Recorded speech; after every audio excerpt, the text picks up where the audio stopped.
자, 우리 성경을 찾겠습니다. 성경 유다서 1장 24절에서 26절입니다. 유다서 1장 24절에서 26절입니다. 우리 같이 봉독하도록 하겠습니다.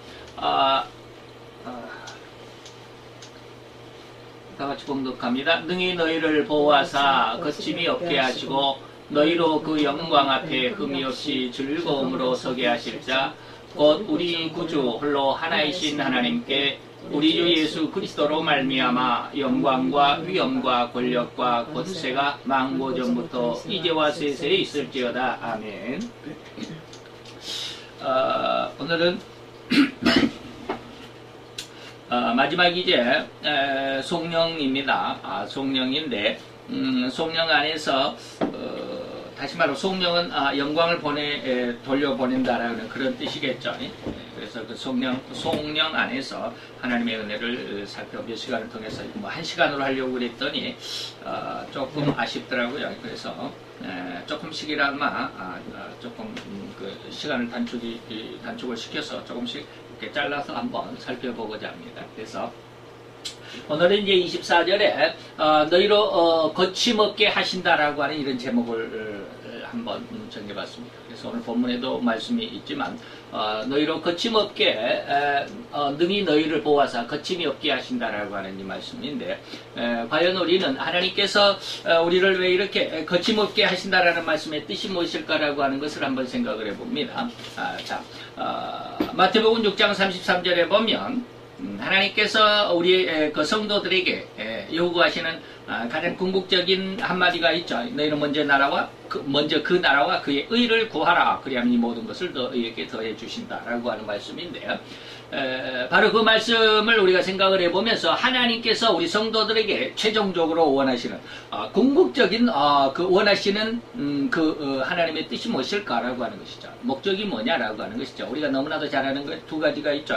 하나님은 인간의 우리들로 인하여서 찬양을 받으시길 원하셨고 또 하나님은 우리를 통해서 영광을 받으시길 원하셨다. 그래서 이사야서 42장 8절에 보면 나는 여호와니 이는 내 이름이라 나는 내 영광을 다른 자에게 그리고 내 찬송을 우상에게 주지 아니한다. 결코 하나님은 영광과 찬송을 다른 자에게 주지 아니한다. 물론 오늘 말씀 중에서도 그런 말씀이 좀 나올 수는 있겠지만 하나님은 굉장히 독선적인 것 같죠. 결코 나는 내 영광을 다른 그 누구에게도 주지 않을 것이다. 그리고 나를 찬송하는 그 찬송을 결코 다른 우상에게 빼앗기지 아니할 것이다 라고 하는 것이죠. 굉장한 독선적인 말이거든요. 그래서 하나님을 믿지 않는 사람들은 이런 내용에 대해서 상당히 거부감을 나타내고 있죠. 별로 좋아하지 않는다라는 거죠. 그런데 우리 인간의 습성을 가만히 들여다보면 인간이 바로 이런 습성을 닮았습니다. 하나님의 모양과 형상을 닮았다 그러죠. 하나님의 모양으로 하나님의 형상대로 인간을 만들자. 그래서 인간의 그 모양은 삼위일체라고 하는 삼위가 일체. 그래서 세 분이 한 몸을 이루고 있다라고 하는 그런 내용이 우리 인간들 속에도 있다. 지난 시간에도 물론 말씀을 드렸고, 그리고 형상이라고 하는 것은 각 하나님의 특성들, 하나님의 그 성품이라고 말하는 특성들인데, 그래서 성부의 특성, 성자의 특성, 성령 하나님의 특성, 그래서 성부 하나님의 특성이 우리 인간들에게 주어질 때는 거룩한 심성이라고 하는 것이죠.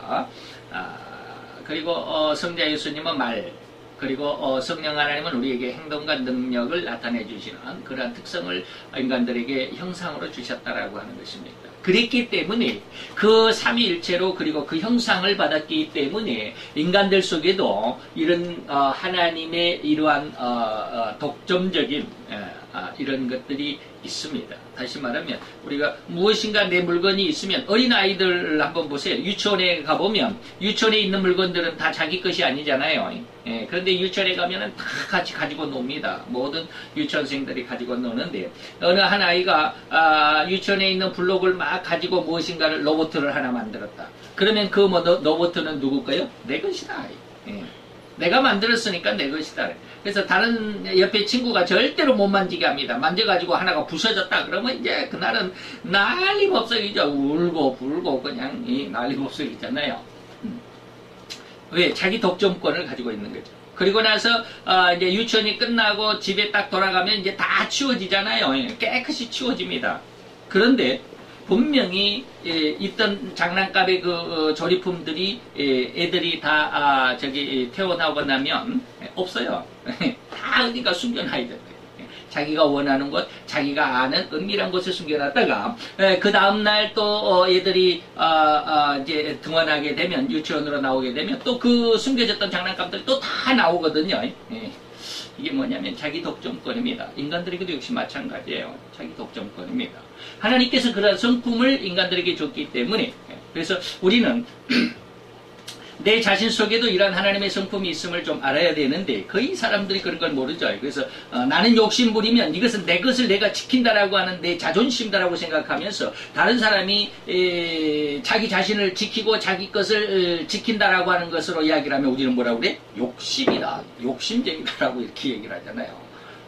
요즘 흔히 말하는 내로남불 그러죠. 내가 하면 로맨스고 남이 하면 불륜이다라고요. 그래서 나는 괜찮고 너는 안 돼. 참 이게 하나님께서 인간에게 주신 그 아름다운 거룩한 그 마음이 이렇게 죄로 말미암아 더럽혀졌을 때 이렇게 나오는 것이죠. 어쨌든지 하나님께서는 인간에게 하나님을 찬양하고 하나님 앞에 영광을 돌리는 이런 것들을 결코 그 누구에게도, 우상에게도 주지 않겠다라고 하는 하나님의 약속이죠. 그렇다고 한다면 왜 인간은 하나님께 영광과 찬송을 돌려야만 하느냐, 인간은 왜 그래야만 하느냐라고 하는 것이죠.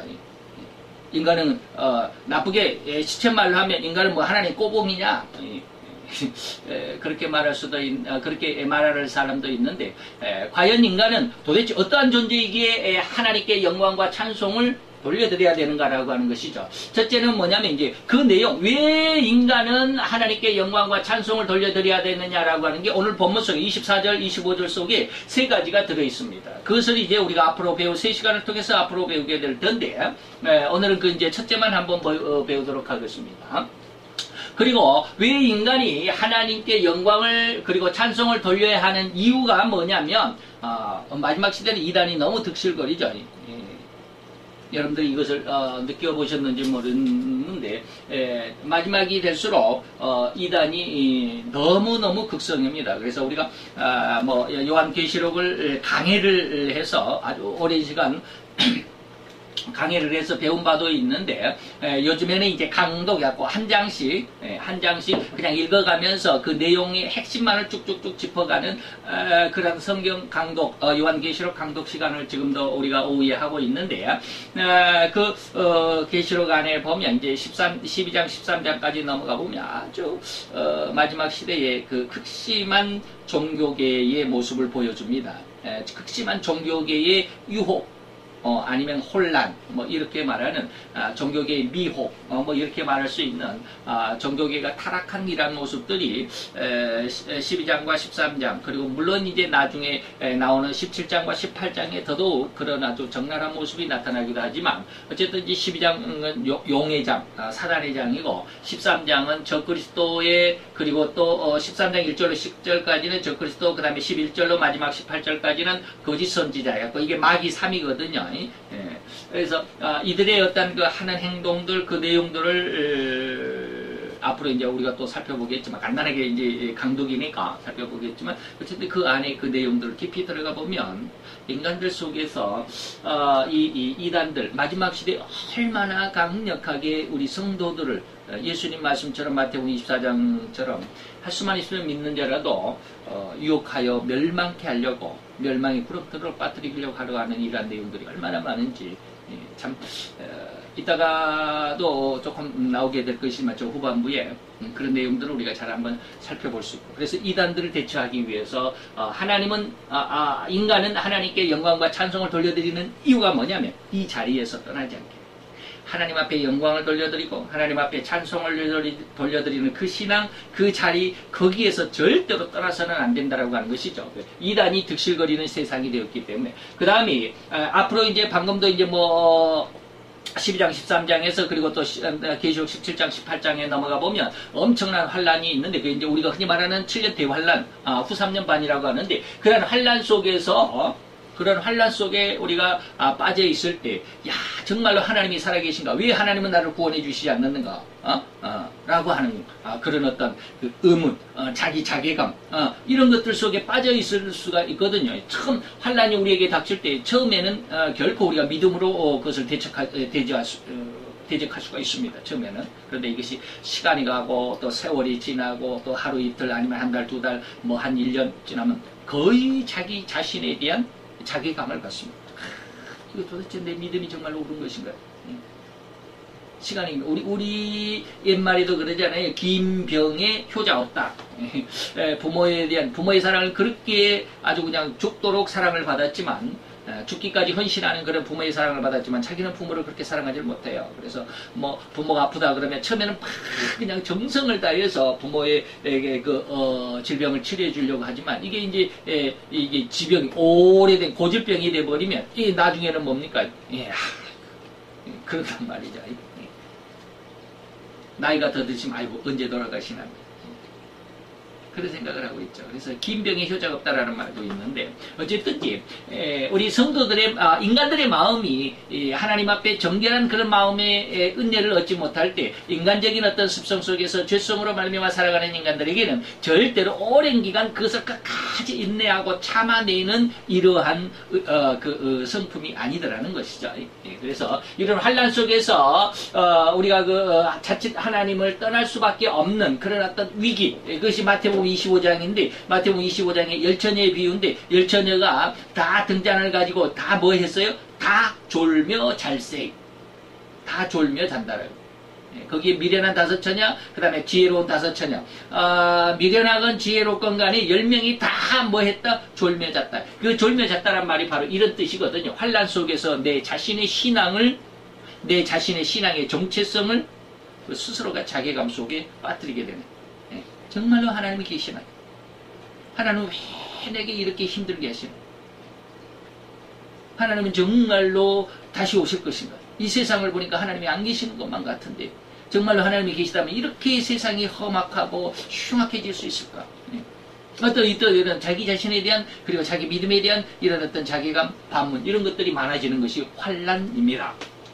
그런 환란 속에서라도 하나님의 도우심이 절대로 변함이 없다라고 하는 것을 믿고 그것을 의심치 않는 믿음을 고취시키기 위해서 하나님은 인간들에게 나를 찬양하고 나를 영광스럽게 해라. 그하고 이게 무슨 상관이 있어요? 그 믿음 안에서 떠나지 않아야 된다라고 하는 것이죠. 그 믿음 안에서 떠나지 않으면 그래서 인간이 그 신앙의 자리 그래서 너희가 아버지의 약속한 것을 받을 때까지 예루살렘을 떠나지 말라. 예루살렘 진짜 그 지리적인 예루살렘 그러면 모든 세계에 있는 기독교인들이 다 예루살렘으로 모이냐? 그게 아니죠. 영적인 어떤 은혜죠. 예루살렘 뭐예요? 하나님의 평안이 있는 것, 내가 하나님과 만날 수 있는 것, 내가 하나님과 교제할 수 있고 거기에서 하나님과 평안을 누릴 수 있는 그것, 기도하는 장소 이 말이에요. 자. 그 다음에, 이제 우리가 두 번 이제 그 세 가지를 배우게 되는데 그 세 가지 이유가 뭐냐라고 하는 것이죠.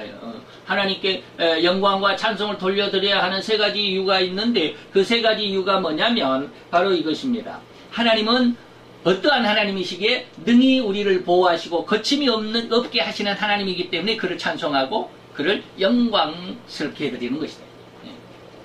하나님은 우리를 능히 보호하시고 거침이 없게 하신다. 이제 오늘 배울 것이 이게 첫째고요. 다음 이제 또 1시간씩 해서 2시간이 이제 2개인데 두 번째 하나님은 어떠한 하나님이다? 우리를 영광 앞에 서게 하실 수 있는 바로 오직 유일한 분이다. 그것이 이제 나중에 홀로 하나이신 하나님인데 우리를 하나님의 영광 앞에 서게 인간은 결코 하나님 앞에 설 수가 없죠. 죄인은. 거룩한 하나님 앞에 설 수가 없습니다. 그런데 우리 하나님 앞에 결코 허리만큼도 자리를 차지할 수 없는 그런 아주 죄악된 모습이었지만 그러나 하나님의 그 영광 앞에 당당하게 서게 하실 수 있는 은혜와 능력을 가지신 분이 누구다? 하나님이다. 그렇기 때문에 하나님께 영광과 찬송을 돌려드려야 된다. 마지막 세 번째는 뭡니까? 우리 구주 홀로 하나이신 하나님이기 때문에 그렇다. 오직 유일한 하나님이기 때문에 뭐 하나이신데 뭐 그게 영광 받으실 찬양 받으실 일인가? 그렇죠? 우리나라의 모습에서 보면 뭡니까? 우리는 일부 일처입니다. 내 남편이 내 아내가 왜 그렇게 귀중합니까? 하나밖에 없기 때문에 그렇습니다. 물론 저는 이제 아이가 셋이지만 만약에 아이가 하나인 딸이 하나건 아들이 하나건 뭐 무남동녀건 뭐 외동아들이건 뭐 굉장히 귀하죠. 특별히 뭐 3대 독자다 아니면 뭐 4대 독자다 뭐 이래버리면 그 가문 전체가 그 아들 때문에 그 아이 때문에 아주 그냥 정신을 못 차리죠. 하나는 그만큼 위대하기도 하고요. 찬양받을만 하다. 근데 그 하나님이 홀로 하나씩 세상에 사도 바울이 말하는 것처럼 세상에 신들이 많아. 그러나 하나님 같은 신분은 없어요. 유일하신 하나님은 오직 한 분이시다. 그렇게 선언하셨던 것처럼 세상에 있는 모든 하나님이라고 하는, 다시 말하면 그 의미적으로 따지면 우리가 내 마음속에서 가장 최고라고 생각하는 게 하나님입니다. 내가 돈을 최고라고 생각하면 돈이 내 하나님이고, 명예가 최고라고 생각하면 명예가 하나님이 될 수 있는 그런 모습이죠. 그런 의미를 갖고 있죠. 그래서 그런 어떤 의미적인 것 속에서 우리는 하나님은 오직 한 하나님이다. 돈이 하나님이 될 수도 없고, 우리는 명예나 권세나 이권이나 내 어떤 영광스러운 어떤 그 집이나 이런 것들이 나로 하여금 즐거운 삶을 살 수 있도록 하는 근본 원인은 아니다. 오직 하나님만이 나에게 유일한 하나님이시다. 라고 하는 그런 내용들이 이제 앞으로 주어지게 되겠죠. 자, 그러면 오늘 우리는 그 이후 세 가지 중에 첫째만 공부하게 될 텐데, 첫째가 뭐냐면 능히 너희를 보호하사 거침이 없게 하신다라고 하는 것인데, 첫째 여기에서 너희라고 하는 말입니다. 너희는 누굴까요? 너희는 누굴까요? 너희는 1절에서 우리가 그랬습니다. 유다서 1절에서 보면 뭡니까? 부르심을 입은 자 곧 하나님 아버지 안에서 사랑을 얻고 예수 그리스도를 위하여 지키심을 입은 자라고 말합니다. 나중에 이제 거침이 없게 하신다라는 말씀 속에도 나오겠지만, 아무나 이 너희 속에 들어있는 것은 아닙니다. 물론 광범위하게 너희는 예수 그리스도의 십자가의 은혜 안에 들어오는 사람들, 예수 그리스도의 십자가 은혜 안에 들어온 사람들은 다 너희라고 말할 수 있습니다. 그래서 부르심을 입었다. 하나님 앞에 부르심을 입었고, 하나님 아버지 안에서 또 사랑을 얻었고, 그 다음에 세 번째는 예수 그리스도를 위하여 지키심을 입은 자들. 그런데 여기서 부르심을 입은 자의 요건이 여기 두 가지입니다. 하나님 앞에 사랑을 얻고 예수 그리스도를 위하여 지키심을 입은 자가 부르심을 받은 자다라고 이렇게 말할 수 있죠. 그래서 이러한 내용들을 한번 살펴보도록 하겠습니다. 그 다음에 능히 보호하셨다. 너희를 예수 그리스도 안에 있는 부르심을 받은 자들을 위해서. 그래서 로마서 8장에 보면 부르신 자를 의롭다 하시고, 의롭다 하신 자를 또한 영화롭게 하셨다. 그 전에 이제 부르신 앞에는 뭐예요? 예정이라는 말씀이 있었죠. 정하신 자. 하나님께서 미리 정하신 자를 부르시고, 부르신 자를 의롭게 하신 자를 또한 영화롭게 하셨다라고 하는 그런 말씀이 있는데, 어쨌든 이제 그 말씀 안에서 우리가 이제 넘어가서 능히 보호하셨다라고 하는 것이죠. 능히 보호하신, 하나님께서 우리를 보호하셨다. 하나님께서 성도를 보호하신다. 라고 하는 이 말씀을, 능히 보호하실 수 있다라는 이 말씀을 이제 제가 몇 가지를 계속 쭉 설명을 드리고 성경 말씀을 쭉 이야기를 해 드릴 텐데, 그 안에 우리가 잘 생각을 해보면,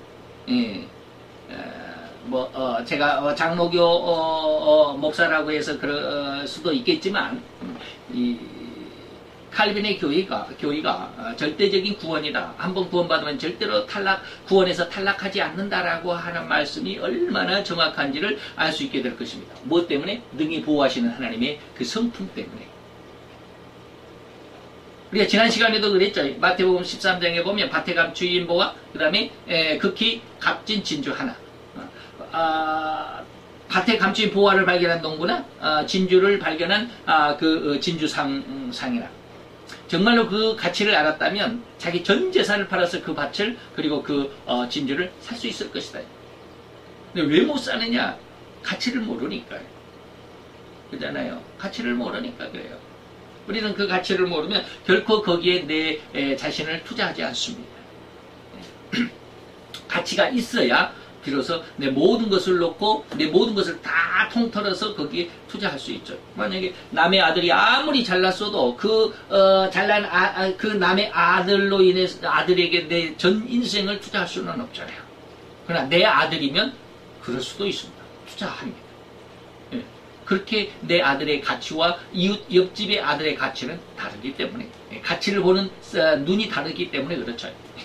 어쨌든 좀 비유가 이상했지만 어쨌든지 오늘 여기에서 하나님께서 우리를 능히 보호하신다라고 하는 그 의미를 우리가 생각을 해보면, 야, 정말로 하나님께서 우리를 이렇게 보호하시고 우리를 이렇게 인도하시고 우리를 이렇게 지켜주시기 때문에 우리는 하나님 앞에서 결코 떠나서는 안 되는 그 하나님의 아들로 딸로서의 온전한 굳건한 뿌리 깊은 그런 신앙의 기준을 마련할 수 있게 되겠다.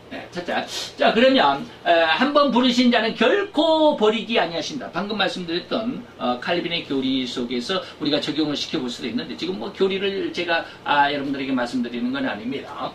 그리고 한번 부르신 자를 결코 버리지 않으시고 뭐한다? 끝까지 보호하신다. 그래서 요한복음 6장 38, 9절에 보면 뭐라 그러냐면, 내가 하늘로서 내려온, 예수님께서 인간의 육신을 입고, 성육신이라 그러죠. 인간의 육신을 입고 세상에 온 것은 무엇 때문에? 내 뜻을 행하려고 함이 아니라 나를 보내신 이의 뜻을 행하려고 합니다.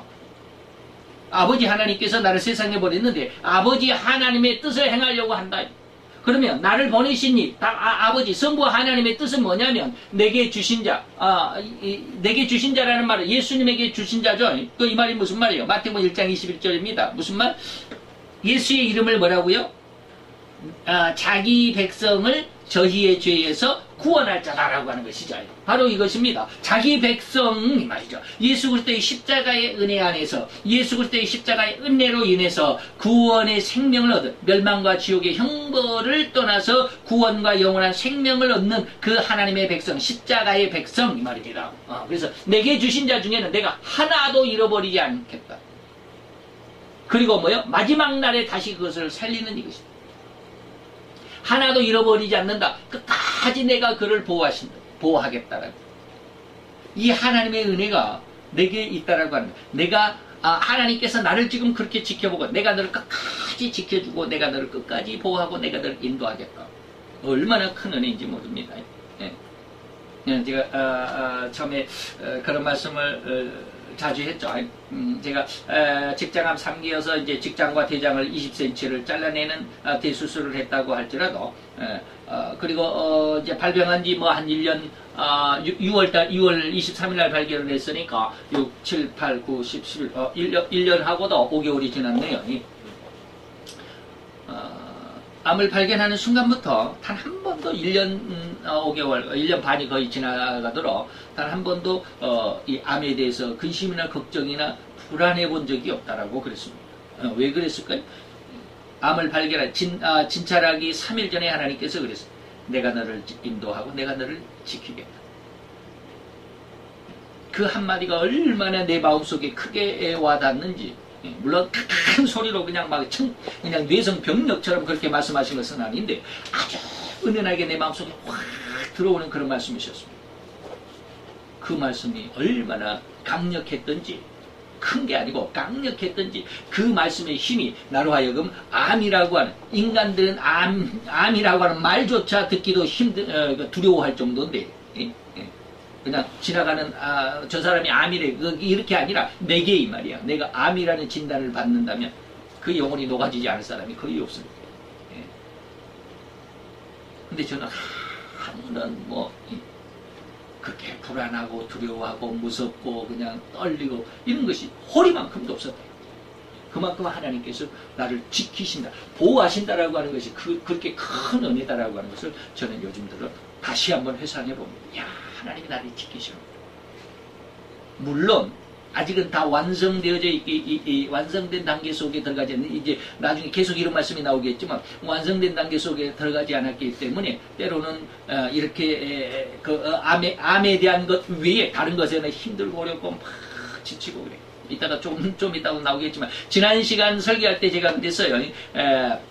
하나님의 은혜가 우리에게 주어질 때, 계시록 7장 강독을 할 때 그런 말씀을 드렸는데, 하나님의 은혜가 우리에게 축복과 은혜가 주어질 때 왜 은혜와 축복을 주느냐? 앞으로 올 그 환난이나 어려움, 시련을 이겨낼 수 있는 힘과 원동력이 되게 하기 위해서, 그런 말씀을 하면서 제가 말씀을 드리면서 지금 내 머릿속에 지금 무언가를 막 그때 하나님이 주신 은혜를 생각해 본데 생각이 잘 안 나더라라는 말씀을 드렸습니다. 지난주에.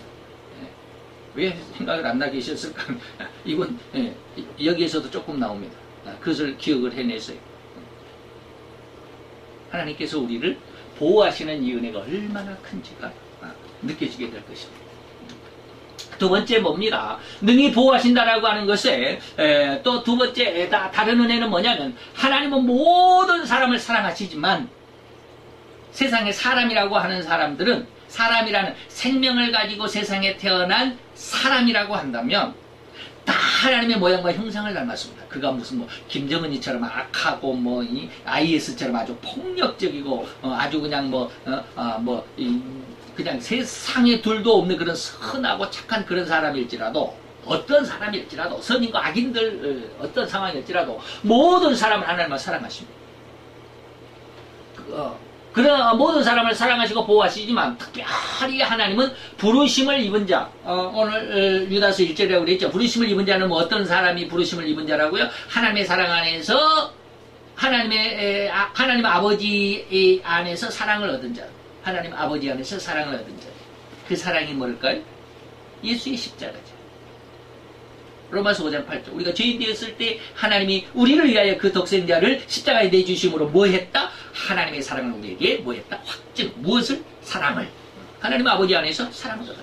예수 그리스도를 위해서 지키심을 입었다. 예수 그리스도의 영광을 위해서 내가 하나님의 성도라고 하는 하나님의 아들이라고 하는 그 이름에 먹칠하지 않는 하나님의 진정한 신앙인으로 성장케 하시는 것이 하나님의 뜻이다. 이게 하나님의 부르신 자인데 그래서 이 부르심을 입은 자들은 하나님이 더욱더 사랑하신다라고 또 끝까지 더 보호하신다라고 하는 것을 우리가 믿어야 한다라고 하는 것이죠. 이것을 우리가 하나님 아버지 모든 사람을 사랑하시고 보호하신다라는 것을 우리는 뭐라고 그래? 신학에서 일반은총이라고 그래요. 그리고 부르심을 입은 자, 다시 말해 하나님의 성도들을 더욱 더 끝까지 사랑하고 보호하신다라고 하는 이 말을 우리는 뭐라 그래? 특별은총이라고 그래요. 그래서 일반은총이라고 하는 말씀이 성경에도 많이 있습니다. 다 증거해 드릴 수는 없고, 물론 때가 다 하는 것도 아니고, 성경은 다 꿰뚫고 있어서 그냥 줄줄줄 이렇게 나오는 것은 아니기 때문에 아는 것만 여러분들에게. 마태복음 5장 45절에 보면 일반운총적인 하나님의 말씀이 있습니다. 이같이 한즉 하늘에 계신 너희 아버지의 아들이 되리니 이는 하나님이 그 해를 악인과 선인에게 해와 비와 공기는 하나님께서 이 절대적인 가치를 갖는 것이죠. 해가 없으면 다 죽어요. 추워서 죽어요. 공기가 없으면, 숨을 안 쉬면 금방 다 죽죠. 비가 없으면, 물이 없으면 다 죽잖아요. 이거 절대적인 가치거든요. 이 절대적인 가치는 절대로 인간에게 그 권한을 넘겨주지 않습니다. 하나님이 갖고 계십니다. 그래서 그 절대적인 가치는 뭐예요? 악인과 선인에게 홀로 비춰주신다. 북한 김정은이가 미우니까 북한에는 아예 그냥 햇빛을 주지 말라. 날마다 구름으로 햇빛을 가려버리라. 그렇습니까? 안 그래요. 안 그래요. 악인과 선인에게 하나님께서 그 다음에 비를 의로운 자와 불의한 자에게 홀로 주신다. 이것이 뭐예요? 일반 은총입니다.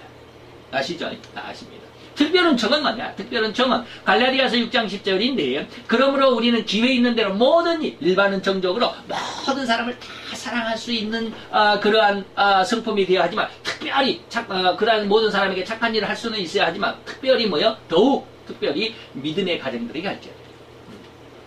이게 특별은총이에요.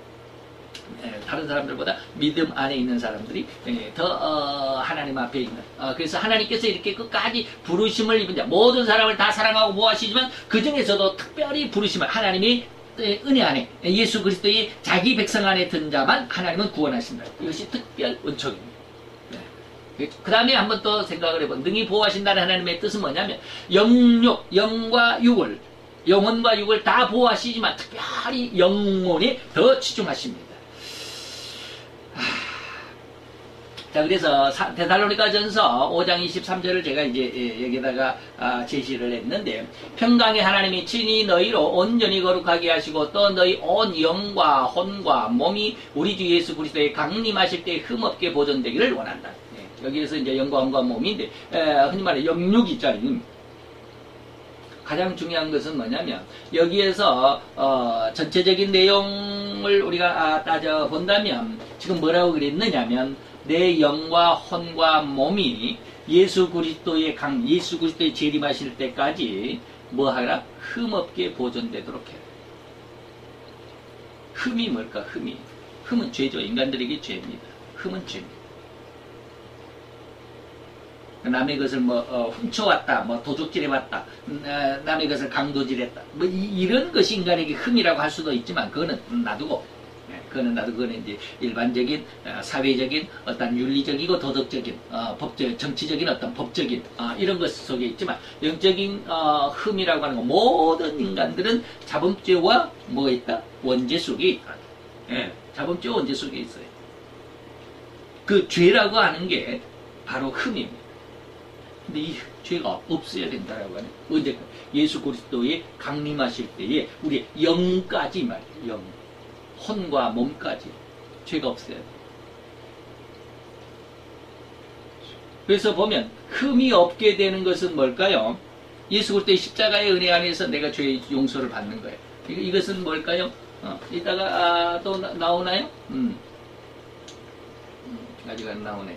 이따가 나올 겁니다만 어쨌든 이 흠이라고 하는 것은 뭐냐면 우리 인간의 자범죄를 의미합니다. 혼에 흠없게 합니다. 쉽게 말하면 심령이 가난해서 하나님의 은혜를 받으면 심령이 가난함으로 인해서 은혜를 받으면 무슨 축복을 준다고요? 천국을 준다. 심령이 가난한 자는 복이 있나니 저희가 천국이 받을 것이다. 천국의 은혜를 주셨잖아요. 엄청난 큰 기쁨이죠. 그런데 살다 보면 자기가 예수를 믿어가지고 거듭났다라고 영원한 생명을 얻었다라고 나는 이제 천국 멸망의 자녀가 아니라 천국의 자녀라고 지옥의 형벌의 자녀가 아니라 천국의 영원한 생명의 자녀라고 그렇게 즐거워했는데 세월이 지나고 보니까 신앙생활을 계속하고 삶을 살다 보면 1년, 2년, 또 10년, 20년 가다 보니까 내가 자기 자신이 죄를 짓고 있는 것을 발견하게 되거든요. 옆 사람을 미워한다거나 저 집사는 왜 새벽 기도도 안 나오지? 이런다거나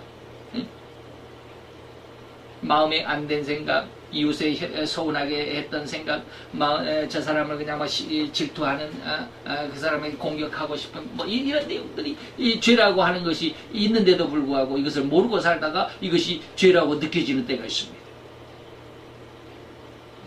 이것을 이제 애통한다라고 하는 것인데, 흠이 없게 된다라고 하는 것은 우리 1차적인 하나님의 축복이에요. 1차적인 축복.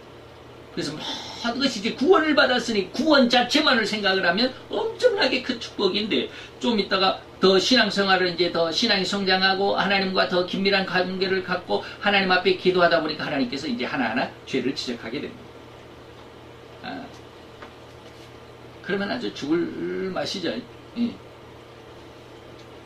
근데 이것이 바로 이제 혼이 흠없게 되는 것이 바로 이제 우리가 쉽게 말하면 자범죄라고 아까도 말씀드렸고 이것이 예수 그리스도의 십자가의 은혜라고 하는데 영이 흠이 없어요. 물론 영은 죄를 안 짓는다라고 하지만 여기에서 영이 흠이 없다라고 하는 것은 영이 완전히 평안을 누릴 수 있는 그런 은혜입니다.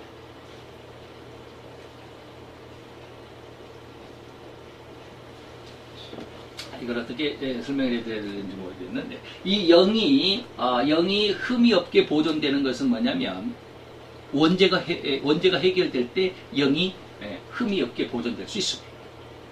원죄는 뭐예요? 아담이 이제 하나님 말씀을 거절해서 우리가 영원한 지옥의 형벌, 사실 우리는 죄성 가운데 살아가는 모습이죠. 내가 예수를 믿었음에도 불구하고 여전히 내 속에 죄가 있다라고 하는 것을 많은 시간이 흐른 다음에야 비로소 알게 되는데 이 내 속에 들은 나는 왜 예수를 믿었음에도 불구하고 이 죄를 지을 수밖에 없나 라고 하는 그 고민, 하나님의 성령의 역사가 우리의 죄를 지적하게 될 때, 우리 속에 들어있는 죄성을 지적하게 될 때 오는 고민입니다. 그것을 인해서 엄청 고민하게 됩니다. 그리고 나서 하나님 앞에 그 영의 고민이 뭐냐, 우리에게 이 모든 인간에게 둘러씌워진 이 원죄라고 하는 것, 원죄라고 하는 것이다라고 하는 것을 나중에는 알게 될 것이고, 애통의 은혜라고 하는 것, 보혜사 성령의 죄에 대한 책망이라고 하는 것, 그래서 영이 흠없게 되는 이런 과정 속에 들어가게 되면 다시는 악한 자가 만지지도 못한 그런 영의 평안을 누릴 수 있습니다. 그래서 로마서 8장에 가보면 세 가지 축복을 이야기를 하거든요. 처음에는 어린아이가 아빠 손을 잡고 가면 막 걱정할 것이 없잖아요. 아무리 뭐 웅덩이가 나와도 그냥 아빠가 손을 잡아서 이렇게 넘겨줄 것이니까. 진흙탕물이 나타나면 그냥 아빠가 탁 안아가지고 내 발에 먼지, 흙탕물 하나 안 묻게 해줄 테니까.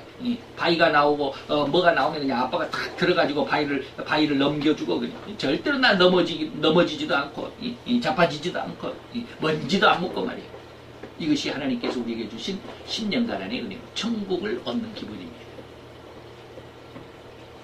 근데 두 번째는 뭐냐면 환란으로 인해서 기뻐한다라고 그러거든요. 두 번째는. 또 환란으로 인해서 기뻐한다라고 하는 것이 뭐냐면 이제는 어려움을 당하면 이 어려움은 왜 하나님께서 내게 주셨을 것이고 왜 내게 주셨다고 한다면 그것을 인해서 하나님은 내게 어떤 은혜를 줄 것이다라고 하는 그 은혜 뒤에 올 그 하나님의 은혜를 기대하게 되니까 어려움을 기뻐하는 거예요. 그리고 세 번째는 뭐예요? 환란 중에도 환란 안에서 오히려 기뻐하는 거예요. 이게 영의 흠없게 보존되는 거거든요. 영이 흠. 다시 말하면 아까 우리가 그랬습니다. 왜 우리가 하나님 앞에 영광을 돌려드려야 되고 왜 우리가 하나님 앞에 찬송해야 하는 그런 신앙을 가져야 되느냐. 환란 속에서 하나님이 나를 지키신다라고 하는 것을 믿도록 하기 위해서다라는 말씀을 드렸습니다. 환란 중에서 우리의 영혼이 흠이 없다라고 하는 것은 결코 세상적인 눈꽃만큼 허리만큼도 세상적인 근심이나 걱정이 전체적으로 이 말이에요. 저는 뭐 암병에 대해서만 지금 한쪽이 맛배기로 예고편으로 맛배기로 지금 그것을 경험하고 있지만 다른 모든 인간의 삶 전체 속에서 결코 세상이 나를 엄몰하지 못한다라고 하는 그런 평안을 누리는 것이 뭐야? 영이 흠없게 되는 거예요. 그래서 영과 홍과 너의 몸이 흠없게 되기를 원한다. 이건 하나님께서 우리의 영육을 다 보호하시지만 특별히 영의 치주가. 그래서 이 평안을 누리는 차원이 다릅니다. 예수 그리스도의 십자가의 은혜로 평안을 누리는 것과 영의 성령, 보혜사의 성령의 죄에 대한 책망으로 인해서 영이 평안을 누리는 것과는 도저히 차원이 다릅니다. 평안을 누리는 것이 뭐 천국의 어떤 은혜와 그 즐거움과 쾌락을 기쁨을 얻는 것은 똑같은데 그 차원이 다르다라고 하는 것입니다. 그 다음에 또 이제 능히 보호하시는 또 다른 한 면을 보면 하나님께서 우리를 보호하실 때 이 보호하는 방법은 엄청나게 말씀드려서 제가 성경을 다 찾을 수가 없어요. 너무 많아서. 그래서 몇 가지만 이제 그냥 성경 구절은 아니지만 그 내용만 적어봤습니다. 하나님께서는 인간을 보호하실 때 무한하신 방법으로 인간을 보호하시는데 이것을 통틀어서 세 가지로 보면 영계를 통해서, 인간계를 통해서, 자연계를 통해서 하나님이 인간을 보호하십니다.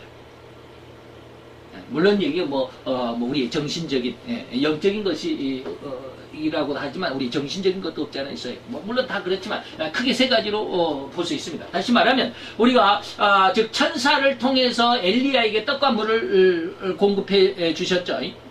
천사를 통해 천사가 와가지고 엘리야가 로뎀 나무 밑에서 아주 그냥 기진해가지고 힘이 그냥 쭉 빠져가지고 아주 그냥 이 더위에 지치고 그냥 도망가는데 지쳐가지고 그냥 쭉 퍼져가지고 그냥 일어나지 못하고 있으니까 천사가 와가지고 엘리야를 막 어루만지고 일어나서 떡을 먹으라. 네가 길을 이기지 못하면 안 된다.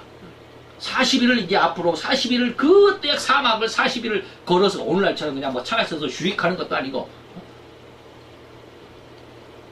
그러한 길을 40일을 가가지고 호렙산까지 가야 되는데 천사는 알고 있지만 엘리야는 아직은 모르겠지만 그래서 떡과 물을 하나님께서 천사를 시켜가지고 그 다음에 인간계 속에서는 뭐예요? 사렙과 과부를 통해서 참 미안하죠. 좀 부자에게 좀 가게 하시지. 부자에게. 옛날에 보면 중국에도 아주 그 내용만 제가 기억하지 이름은 기억하지 못합니다.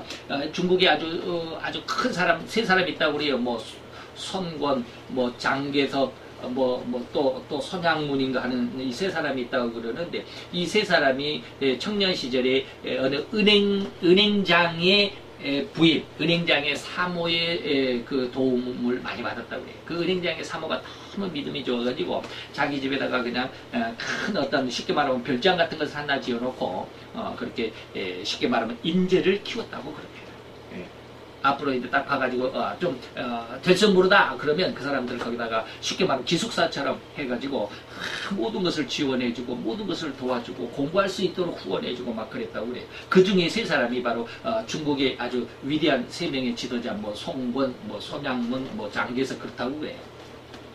우리나라에도 예전에는 그랬답니다. 목포에 어떤 집사님 한 분이 그랬다고 그래요. 자기 전 재산을 털어가지고 별장처럼 뒷뜰에다가 집 하나 해놓고 이게 목회자라고 하면 무조건 들어와서 편히 쉬었다 갈 수 있도록 쉬었다 가는 동안에 모든 것을 다 제공해줘. 그런 분이 있다고 그래요. 참 그렇게 부자에게 보내셨으면 얼마나 좋겠습니까? 근데 엘리야는 뭐예요? 살다 가고 갔다 가고 어떤 사람이었어요? 지금 그 떼약볕에 나와가지고 나무가지를 줍고 있어요. 왜? 그것으로 불을 펴가지고, 이제 자기 집에 가니까 기름 한 종지, 그 다음에 밀가루 한 주먹 있어가지고, 그걸로 떡 하나 만들어가지고 아들과 함께 나눠 먹고, 이제 더 이상 먹을 것이 없으니까 굶어 죽는 수밖에 없다. 마지막 식품이다. 마지막 음식이고, 마지막 밥이다. 근데 그것을 엘리야가 갖다 달라고 그러잖아요. 그 나 먼저 좀 줘. 내가 너무 배고파. 이때 이것을 나눠줄 수 있는 사람이 과연 누굴까요? 하나님의 종이기 때문에 살다 가보다 엘리야가 하나님의 종이라는 것은 알죠. 하나님의 종을 먼저 생각했던 그 마음을 하나님께서 아셨을까? 네. 마리아가 내 생명보다도 하나님의 뜻이 우선이다라고 고백한 적이 있죠. 누가복음 2장에. 네, 내가 주의 계집종이니 내게서 하나님의 주의 뜻이 이루어지겠다. 네가 네 남편도 모르는, 네 남편 요셉도 모르는 아기를 네가 잉태하고 낳을 거야. 그러니까 어떻게 여자가 남자와 육체적인 관계, 다시 말하면 부부 관계도 없었는데 어떻게 아기를 가질 수 있습니까? 하나님의 능력이 너를 덮을 것이고 그 아들은 위대한 하나님의 아들이라고 인정을 받을 거야 라고 그러니까 다 인정을 하잖아요. 하나님의 뜻이라면 자기의 생명과 자기의 어떤 이권도 내버리고 하나님의 영광을 위해서 헌신할 수 있는 살다 가부가 그랬던 것 같아요. 살다 가부에 대해서 제가 많이 기도해 보지 않았습니다. 왜 이렇게 했을까? 인간계를 통해서 엘리야를 며칠을 이 살다 가부의 집에서 있었는지는 모르지만, 그리고 그거 하나 먹고 축복해 주잖아요. 기도를 하니까 뭐 기름병이 네 동네 가갖고 기름병 다 빌려와. 그리고 기름통을 다 빌려와. 그리고 밀가루통 다 빌려와 해가지고 다가 그냥 기름을 붓는 대로 쭉 밀가루를 붓는 대로 그냥 쭉 다 찼잖아요. 그래서 3년 반 동안 비가 안 오고 가뭄이 들었을 때 능히 이 가뭄을 이겨낼 수 있는 충분한 양이 됐더라. 하나님께서 하나님의 의와 하나님의 나라를 구하면 이 모든 것을 너에게 더해준다는 말씀이 거기서 적용되는 것 같아요. 어쨌든지 인간을 인간계에서는 살다 가부를 통해서 하나님께서 보호하십니다. 그 다음에 까마귀, 이 자연계죠. 까마귀는 자연계를 통해서 까마귀를 통해서 또 떡을 공급해 주시잖아요. 그 다음에 까마귀도 그렇지만 계시록 12장에 가보면 이것은 이제 뭐 영적인 어떤 상징적인 내용이지만 용이 여자와 아이가 있는, 다시 말하면 여자가 잉태를 해가지고 그 아기를 낳는데 그 아기가 아주 대단한 아이예요. 그러니까 그 용이 이 여자를 그리고 그 낳은 아들을 죽이기 위해서 뒤에서 물을 강같이 토해낸다. 익사시켜요. 떠내려가 홍수를 만들어가지고 떠내려가지고 익사를 시키려고 했더니 갑자기 가운데서 땅이 쫙 벌어지더니 그 물을 다 삼켰더라. 땅이. 이게 자연계를 통해서 이 말이에요. 하나님께서 하나님의 성도, 하나님의 자녀, 우리가 이제 계시록 12장에서 그 말씀을 드리겠지만, 여자가 마리아라고 한다면 그 아들은 예수고, 여자를 교회라고 한다면 그 아들은 성도들을 의미합니다. 근데 그 여자와 아이를 어떻게 했다? 계시록이 나중에 12장에 가서 말씀을 드리겠지만, 독수리가 그들을 태워가지고 어디로 광야로 피신시켜가지고 거기에서 셋대반 1260일을 양육을 시키더라. 휴거가 아닙니다. 계시록 12장에 보면 여자와 아이가 휴거된 것이 아니에요. 어디로 가서? 광야로 도망가서 숨었어. 하나님이 예비한 곳이더라. 그래서 하나님이 예비한 곳이다. 세상에 엄청난 환란이 와도 하나님이 보호하신, 우리가 처음에 하나님을 찬양해야 할 이유, 하나님 앞에 영광을 돌려야 할 이유가 그것이라고 그랬습니다. 환란 속에도 하나님이 나를 지키시고 보호하신다. 이 믿음을 가져야 되는데 아직도 저는 이 믿음이 아직 부족해요. 그래서 요즘에 계속 이걸 가지고 기도합니다. 하나님 안병에 대해서만 나를 이렇게 평안케 하지 마시고 총체적으로 하나님의 은혜가 내게 뒤덮였으면 좋겠습니다. 이따 이후에 또 나와요. 그 다음에 그의 보호는 하나님께서 우리를 능히 보호하신다 그랬는데 하나님의 보호는 뭐예요? 의로우시다. 의로움이다. 그래서 시편 145편 17절에 보면 너무 하나님의 의로우심을 찾아보니까 너무 많아요. 이렇게 다 말씀을 들 수는 없고 딱 두 개만 찾았습니다.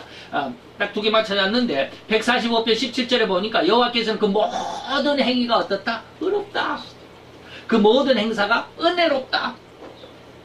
그 모든 행사가 은혜롭고 그 모든 행위가 의롭다라고 그러는데 다음에 제가 제시한 이 말씀을 보고 제가 깜짝 놀랐어요. 뭐라고 그랬어요? 이제 이거는 145편이고 그 앞에 119편인데요. 여호와여 내가 알거니와 주의 판단은 의로운데 주께서 나를 뭐 했다? 괴롭게 하셨다. 근데 뭐 했다? 성실하시기 때문이다.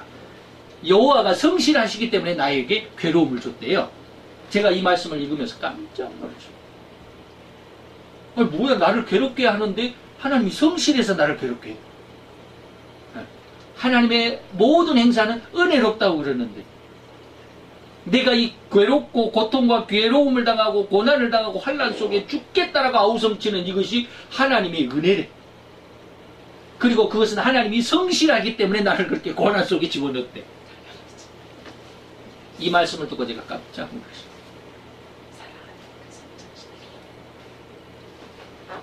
하나님의 보호는 뭐예요? 의로우시고 하나님의 은혜의 또 행사는 나에게 대한 행사는 은혜로 그는 성실하시다.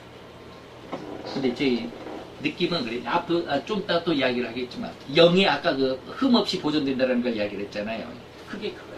나를 괴롭게 한다? 그렇지만 그 괴로움이 나를 엄몰하지 못해. 나를 괴롭게 하지를 못해. 괴로운 것인데 다른 사람이 볼 때는 내가 예전에 하나님의 은혜를 몰랐을 때는 분명히 그게 괴로운 일이야.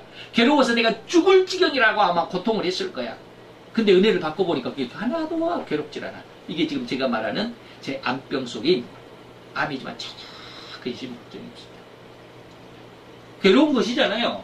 그런데 하나님은 성실, 하나님의 뜻을 나에게 이루어 가시기 위해서 이러한 괴로운 과정을 거치게 하는데 그 괴로움이 더 이상 괴로움이 아니고 오히려 하나님 앞에 은혜가 되고 오히려 하나님의 성실함을 찬양하게 하는 그러한 과정, 그러한 믿음, 그러한 기회가 되더라는 거예요.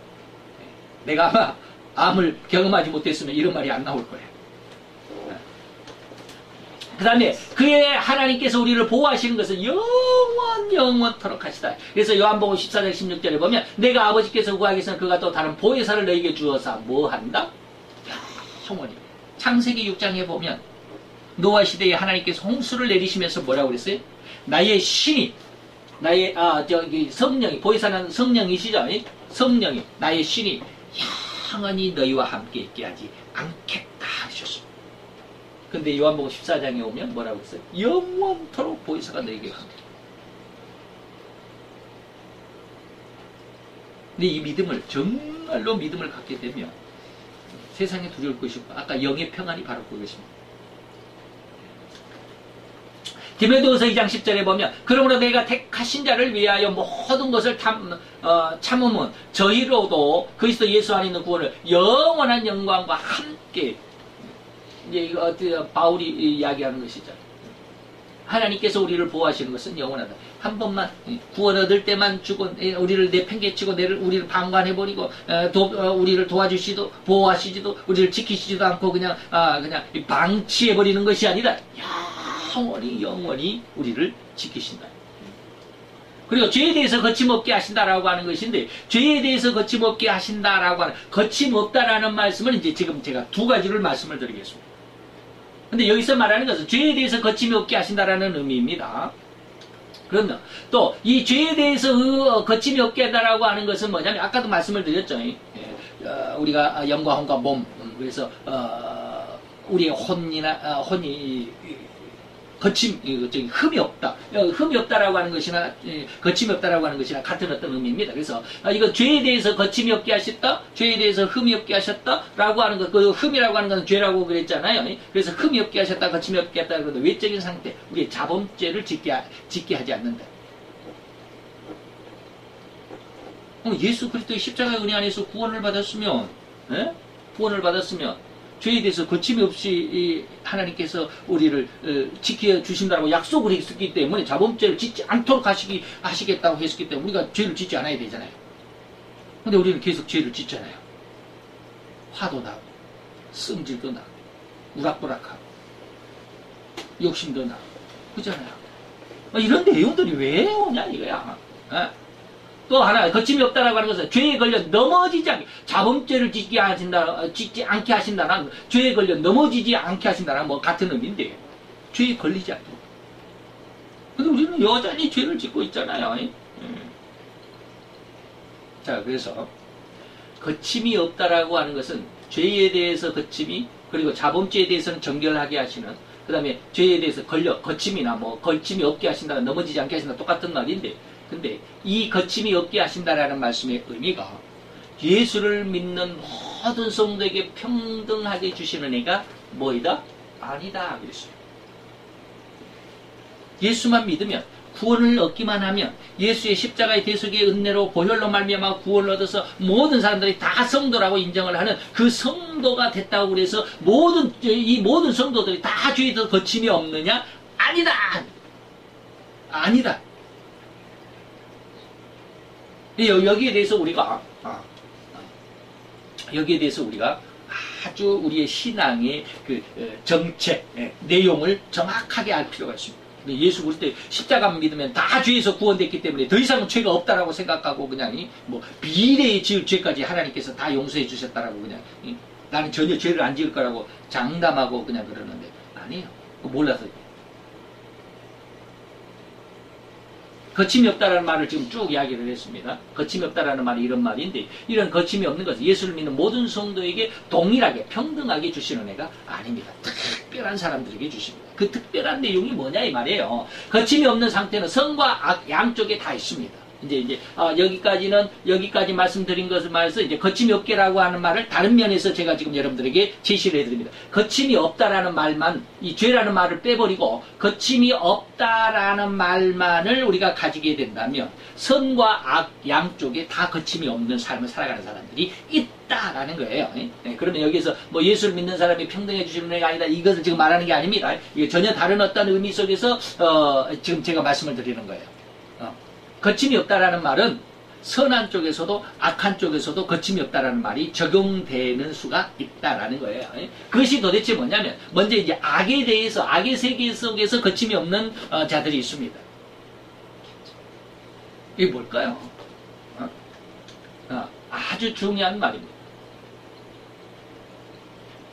누가복음 4장 6절에 가보면 마귀가 예수님을 세 번 유혹을 하시죠. 그러면 안 되죠. 마귀가 예수님을 3번 유혹을 하죠. 근데 그 3번 유혹을 하는 중에서 세 번째 유혹이 뭐냐면 천하만국의 영광을 보여요.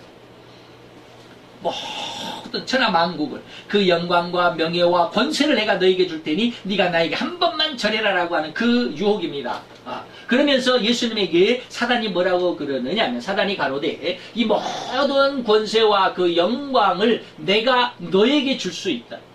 이것은 나에게 넘겨준 것이므로 나의 원하는 자에게 준다라고 하는 것입니다. 다시 말하면 악의 세계 속에 연관이 되어 있는 사람들, 다시 말하면 귀신이나 아니면 악령이나 아니면 사단에 의해서 복을 받는 사람들이 있습니다.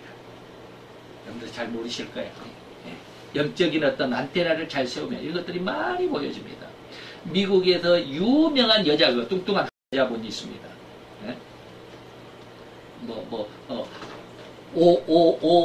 뭡니까? 오프라 뭐라 그러죠?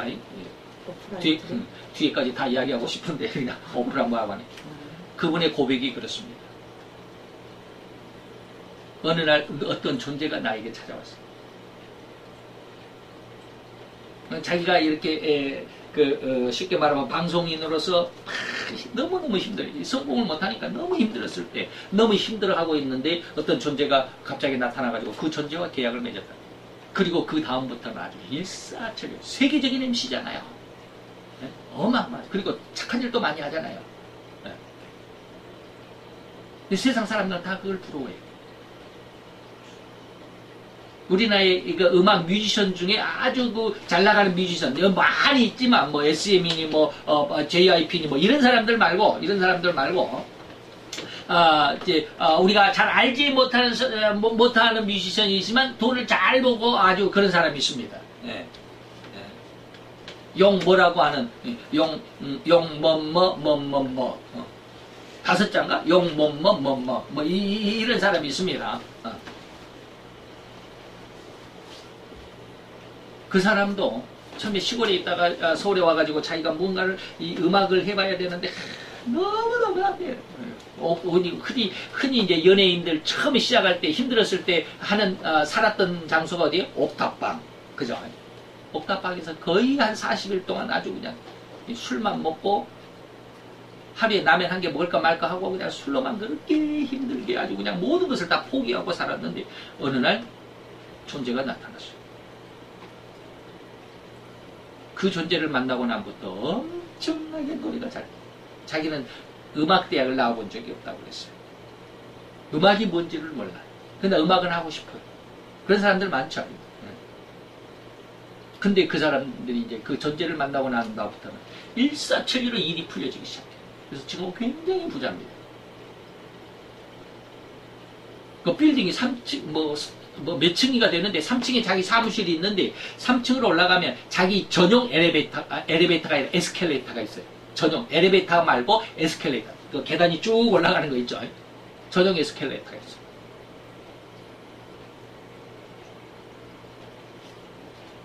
자우장 그런 사람들을 제가 여기에다가 다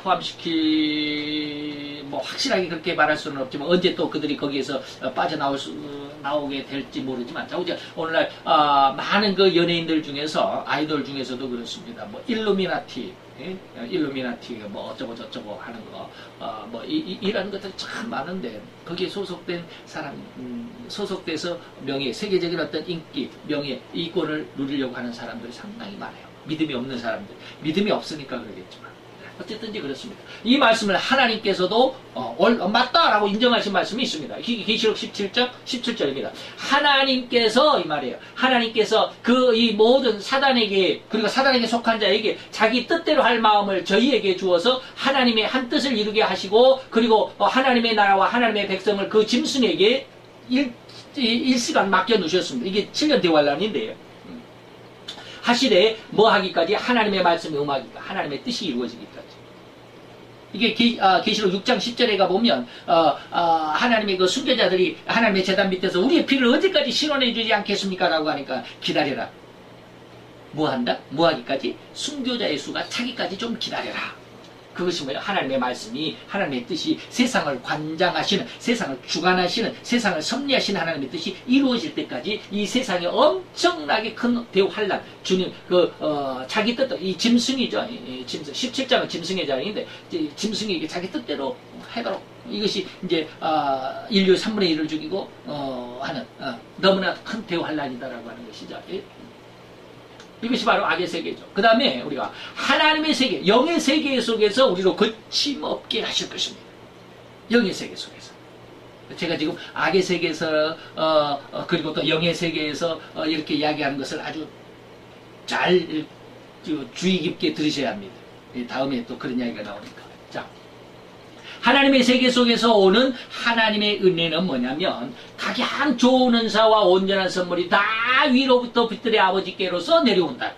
그래서 그는 결코 변함도 회전하는 그림. 다시 말하면 하나님은 한 번 줘놓고 빼앗는 변심하지 않는다라는 뜻이. 그는 변함이 없고 회전하는 그림자도 없다. 변함이 없어요. 하나님 한 번 주면 그 끝나. 그러니까 얼마나 하나님이 심사숙고해서 주겠습니까? 다시 빼앗지 않으려면. 그 다음에 야고보서 3장 17절에 보면 오직 위로부터 난 지혜는 어떻다? 첫째는 성결하고 다음에 화평하고 다음에 관영하고 다음에 양순하고 긍휼하고 선한 열매가 가득하여 편벽과 거짓이 없다. 그래서 아까 우리가 사단이 우리에게 뭐라고 그래요? 사단이 주는 선물, 사단이 주는 복은 뭐예요? 천하만국의 영광. 모든 명예와 권세를 내가 너에게 다 줄 수 있어. 내가 원하는 자에게 줄 수 있어. 근데 그들은 그 영혼을 사단에게 팔아야 돼. 그래서 모든 것을 다 가질 수 있어요. 어마어마한 재산을 가지고 어마어마하게 풍성하게 누릴 수 있어요. 근데 그런 것과는 하나님의 세계에서 우리에게 주신 축복과는 좀 다릅니다. 이것은 뭐예요? 각양 좋은 은사와 온전한 선물이고, 그것은 위로부터 난 지혜는 지금 뭐 이렇게 성결하고 화평하고 관용하고 양손하고 공률과 선한 열매가 가득하여 편벽과 거짓이 없는 이 좌우지간 긍정적이고 좋은 쪽이고, 악의 세력에서 우리 인간들에게 주는 복은 뭐예요? 부정적이고 악한 것입니다. 그런데도 불구하고 우리가 인생의 육신의 삶을 살아갈 때, 아까 제가 뭐 오프라 누구도 그렇다고 그랬지, 착한 일도 많이 해요. 그래서 사람들이 거기에 속아 넘어가는 거예요. 이런 말을 막 이렇게 해도 되는지 모르겠어요. 자, 이어서 이것을 한번 제가 아까 서두에 지난 시간에 제가 뭐 지금 설교를 하면서도 제가 뭐 하나님의 주신 은혜를 제가 생각하고 있는데 잘 기억이 안 난다 뭐 그런 것들이고, 앞에서 이야기했던 그런 내용들을 한번 보겠습니다. 제가 며칠 전에 우리가 5일이니까 10월 아마 23일, 22일이었던 것 같습니다. 10월 22일 날 제가 설교를 하고 얼마나 뭐 제 설교에 제가 감동받는 거야 뭐 늘 내 자신이 그러지만, 이렇게 교만한 것도 없지 않아 있지만 좌우지간 설교를 잘했어요. 아주 평안하게 아주 기쁜 마음으로 그 잠자리를 들었어요. 근데 문제는 뭐냐면 월요일 날이에요. 월요일 아침에 눈 뜨면서부터 마음이 불안하기 시작해요. 지금까지 제가 그렇게 불안하고 힘들고 어려운 힘든 마음을 가지고 일어나 본 적은 단 한 번도 없었어요. 처음이에요. 왠지 그렇게 불안하고 힘들고 어렵고 세상에 완전 모든 것이 다 막혀있고 너무 힘들었어요. 하루 종일 힘들어요. 아니 뭐 지금까지도 그래요. 지금까지 그 여파가 없어지지 않고 있어요. 지금 한 3주 됐는데 하나 둘 2주가 안 지났네. 그럼 15일이었나? 한 3주 두세 주 정도 지났는데 지금까지 그 여파가 아직 없어지지 않았어요. 2주가 지났네. 2주가. 이제 이번 주가 이제 3주간째인데 너무 힘들어요. 그러면서 느끼는 게 뭐냐면, 기도하는데 하나님이 갑자기 확 느끼게 하는 게 뭐냐면, 야, 이거 내가 원하는 느낌이나 감정이 아닌데, 그죠? 이렇게 힘들고 세상이 어렵고 두렵고 불안하고 마음이 답답해 확 억눌리고 아주 짓밟이고 꽉 이게 억압을 받는 것처럼 너무 힘든데, 이건 내 것이 아니잖아 라는 생각이 들어요. 내 것이 아니야. 이건 내가 원하는 게 아니에요. 나는 뭘 원해요? 나는 즐겁고 기쁘고 항상 자신감이 넘치고 항상 명쾌하고 쾌활하고 그냥 뭐 이런 걸 원하잖아요. 우리가 좋은 것을 원하잖아요. 근데 이건 전혀 내가 원하는 게 아니야. 그러면서 하나님이 느끼게 하신 게 뭘 느끼게 하셨을까? 이거예요. 인간의 생각과 감정은 별개. 옛날부터 쭉 이야기를 했죠. 인간의 생각과 감정은 별개의 것이고 다른 것이다. 다르다. 내 생각은 나는 즐겁고 기쁘고 싶은데, 내 감정은 불안하고 힘들고 어렵고 짜증스럽고 답답하고 도대체 어떻게 할 수가 없어. 그러면서 느껴오는 것이 뭐예요? 이 감정은 내 것이, 내 의지가 아니구나 라는 생각을 해요. 내가 아닌, 가짜라는 말도 맞겠지만 내가 아닌, 다시 말하면 나는 뭐 즐겁고 즐겁기를 원하는 감정이 지금 힘들어 있는 그런 상태죠. 그리고 부정적이고 반대적인 감정은 내 것이 아니다라고 그러죠. 그렇다고 한다면 내가 느끼게 되는 것이 뭐냐면, 내가 아닌 내 외부, 내 밖에서의 말이에요. 내 밖으로, 내가 아닌 전혀 다른, 내가 알지 못하고 인식하지 못한 그 어떠한 세계가, 내 외부의 그 어떤 세계가 나로 하여금 지금 내 감정 속에 침입해, 내게 감정에 연결되어 있다는 것을 느끼게 됐어요. 아주 명확하게, 아주 철저하게 느꼈어요. 여러분들이 영에 대해서, 영의 훈련을 받고 영의 어떤 공부를 하게 되고, 뭐 영성 하는데, 영성 공부를 처음 시작할 때 가장 먼저 하는 게 뭐냐면 영을 체험해야 된다는 말을 합니다. 내 속에 내가 아닌 영이 있음을 체험해야 된다.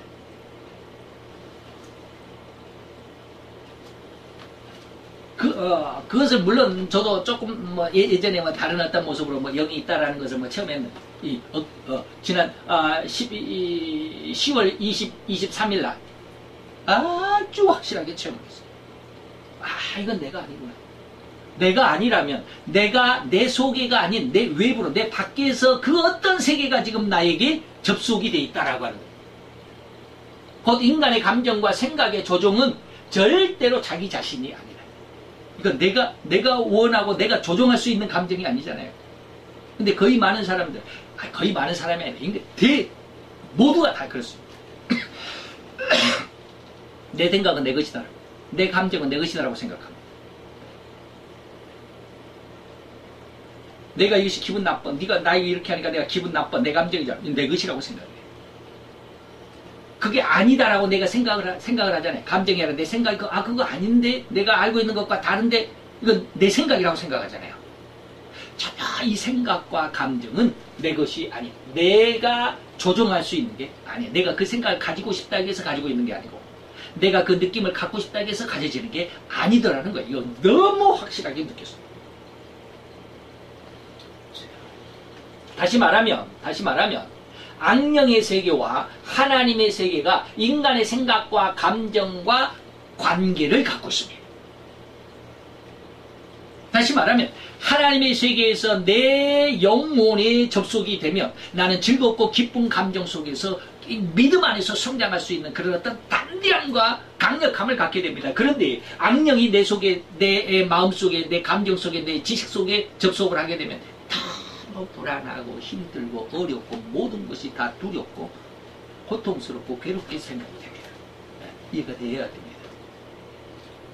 내 생각이 내 것이 아니라 하나님의 세계나 악령의 세계에서 내 생각과 접속이 됩니다.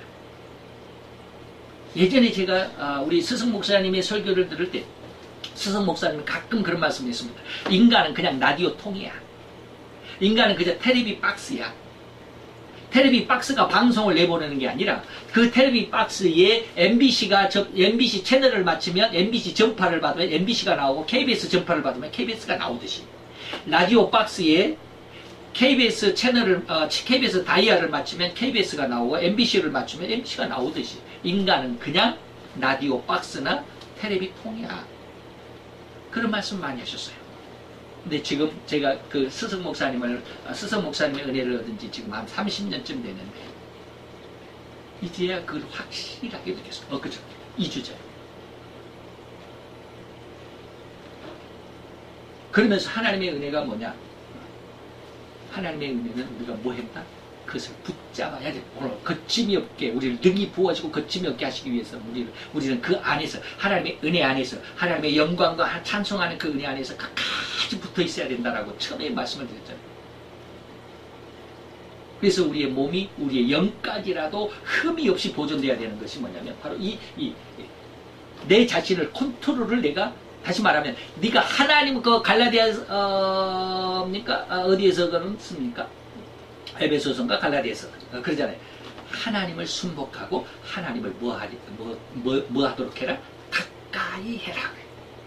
가까이. 하나님을 어떻게 하는 게 가까이 하는 거예요? 나 하나님 가까이 가고 싶어요. 막 한다고 해서 하나님 가까이 가지는 거? 가까이 가는 게 뭐야? 하나님을 가까이 해라. 그러면 마귀가 너희를 피한다. 하나님을 가까이 하는 게 뭐야?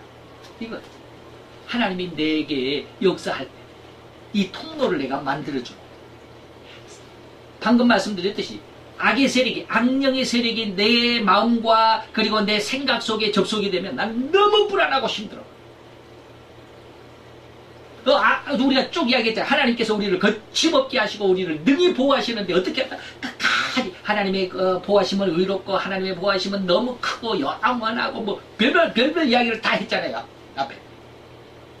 그러한 하나님의 은혜를 내 마음속에 믿음으로 갖고 그 말씀을 늘 묵상하고 있어야 돼. 이게 하나님을 가까이 하는 거예요. 그래서 여호수아에게 하나님께서 모세에게 하신 1장 8절이에요. 너는 네 입에서 이 말씀을 떠나지 말게 하고 하나님의 말씀을 끝까지 지켜내라. 나중에 또 나오겠죠.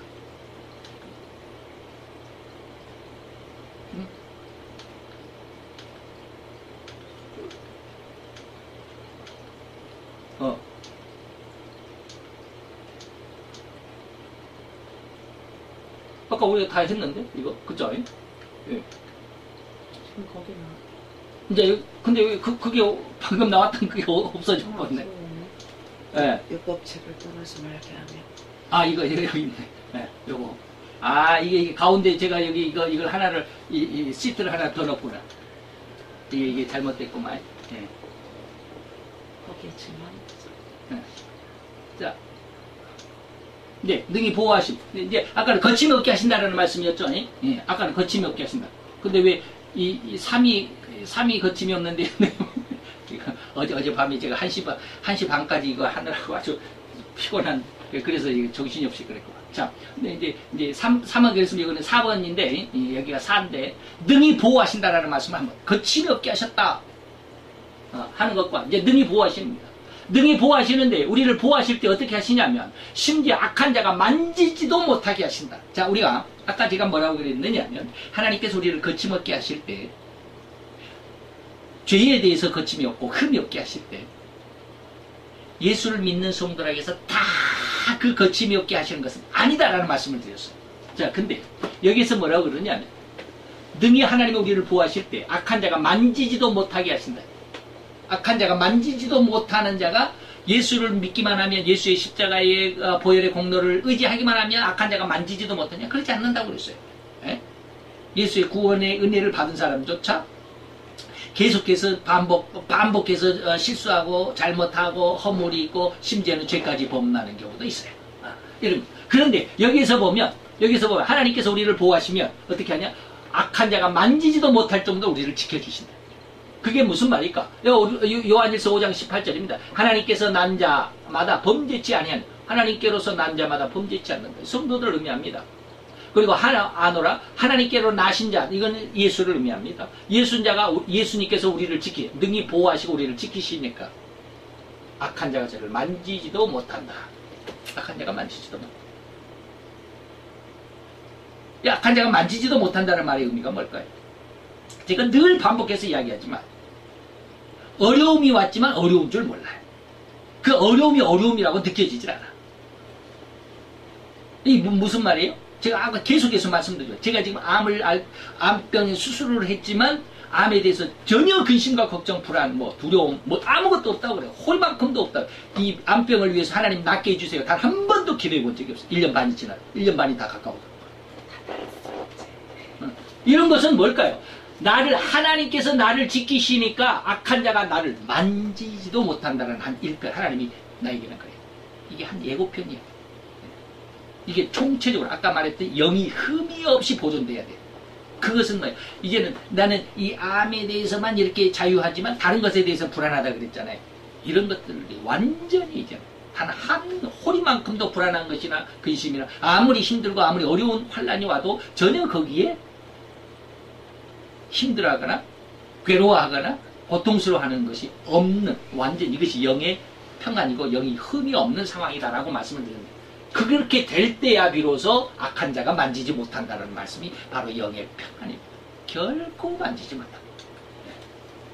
또 이 능히 보호하신다는 말을 다른 각도에서 보면 거칠 것이 없게 하신다. 이것을 여호수아 1장 8절에 아까 지금 말씀드렸다. 이 율법책을 내 입에서 떠나지 말게 하고 주야로 그것을 묵상하고 그 가운데 기록한 것을 그대로 다 지켜감. 이 말을 들으면 계시록 1장 3절이 생각이 납니까?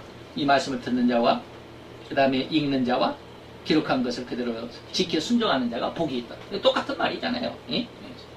입에서 떠나지 말게 하고 그거를 묵상하고 그리고 그거를 다 지켜 행하면 내 길이 평탄하게 될 것이고 내가 형통하게 될 것이다. 평탄이라는 말이 뭔 말일까요? 이게 울퉁불퉁한 땅을 차를 타고 가다 보면 도로 노면 상태가 울퉁불퉁한데 가끔 가다가 이렇게 구멍이 파여진 데가 있고 또 아스팔트 길 같은 경우는 오랜 시간이 지나면 뜨거운 때약볕에서 이게 울렁울렁해지거든요. 왜 큰 중량 있는 차들이 가면 이게 연성이 쭉 늘어지는 역같이 늘어지는 그런 성질이 있기 때문에 막 옆으로 막 삐져 나가거든요. 그러면 이게 굴곡이 져 있어요.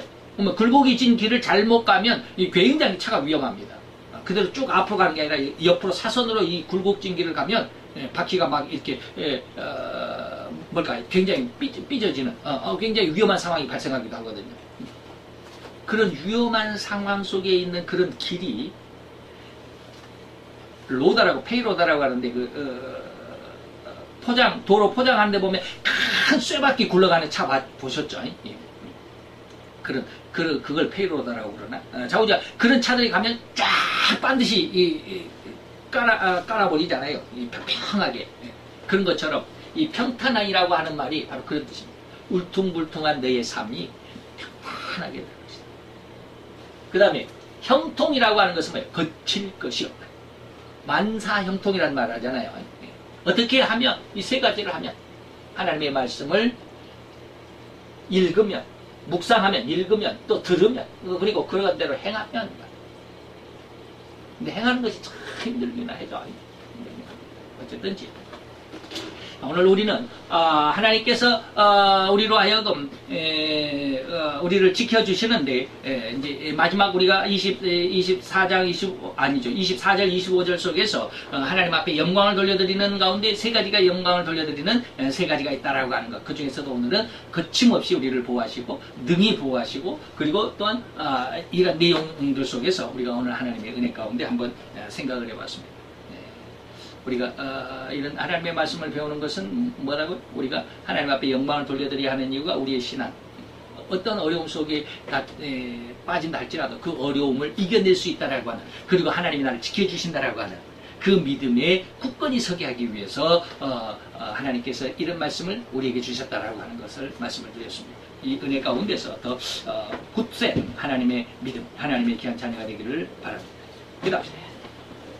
할렐루야. 주님 여호와여, 주께 감사를 드리나이다. 주의 영광 앞에 있는 아름답고 귀한 하나님의 백성들, 하나님의 귀한 성도들, 오늘 이 시간 아버지님 하나님께서 우리를 결코 한 번 선택하시고 한 번 부르셨으면 결코 우리를 예외적으로 또 우리를 그 구원에서 제외시키거나 탈락시키지 않냐는 하나님의 구원은 영원하시다라고 하는 것을, 그리고 그것은 결코 변함이 없다라고 하는 것을 우리가 다시 한번 살펴보면서 상고하고 간다니, 은혜와 은총 가운데 있는 하나님의 귀한 백성들 위해 더 풍성하게 더 굳센 믿음의 뿌리가 되게 하여 주시옵소서. 예수 그리스도의 이름으로 감사와 기도드려 싸움나이다.